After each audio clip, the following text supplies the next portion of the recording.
Épître aux Hébreux, chapitre 13. Persévérez dans l'amour fraternel. N'oubliez pas l'hospitalité, car en l'exerçant, quelques-uns ont logé des anges sans le savoir. Souvenez-vous des prisonniers comme si vous étiez aussi prisonniers, de ceux qui sont maltraités, comme étant aussi vous-même dans un corps. Que le mariage soit honoré de tous, et le lit conjugal exempt de souillure, car Dieu jugera les impudiques et les adultères.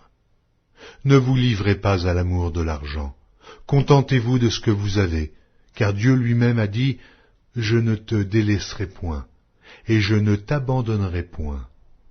C'est donc avec assurance que nous pouvons dire « Le Seigneur est mon aide, je ne craindrai rien. Que peut me faire un homme ?» Souvenez-vous de vos conducteurs, qui vous ont annoncé la parole de Dieu, considérez quelle a été la fin de leur vie, et imitez leur foi. Jésus-Christ est le même hier, aujourd'hui et éternellement.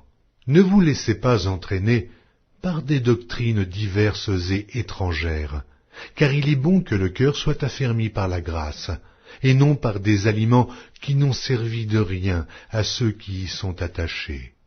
Nous avons un autel dont ceux qui font le service au tabernacle n'ont pas le pouvoir de manger le corps des animaux dont le sang est porté dans le sanctuaire par le souverain sacrificateur pour le péché, sont brûlés hors du camp. C'est pour cela que Jésus aussi, afin de sanctifier le peuple par son propre sang, a souffert hors de la porte. Sortons donc pour aller à lui, hors du camp, en portant son opprobre. Car nous n'avons point ici-bas de cité permanente, mais nous cherchons celle qui est à venir. Par lui, offrons sans cesse à Dieu un sacrifice de louange, c'est-à-dire le fruit de lèvres qui confesse son nom.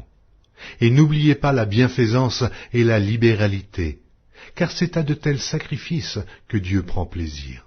Obéissez à vos conducteurs, et ayez pour eux de la déférence, car ils veillent sur vos âmes, comme devant en rendre compte. Qu'il en soit ainsi, afin qu'ils le fassent avec joie, et non en gémissant, ce qui vous ne serait d'aucun avantage.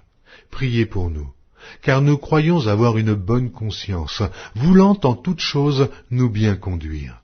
C'est avec instance que je vous demande de le faire, afin que je vous sois rendu plus tôt. Que le Dieu de paix qui a ramené d'entre les morts le grand pasteur des brebis par le sang d'une alliance éternelle, notre Seigneur Jésus, vous rende capable de toute bonne œuvre pour l'accomplissement de sa volonté, et fasse en vous ce qui lui est agréable, par Jésus-Christ, auquel soit la gloire au siècle des siècles. Amen. Je vous prie, frères, de supporter ces paroles d'exhortation, car je vous ai écrit brièvement. Sachez que notre frère Timothée a été relâché. S'il vient bientôt, j'irai vous voir avec lui. Saluez tous vos conducteurs, et tous les saints, ceux d'Italie vous saluent. Que la grâce soit avec vous tous. Amen.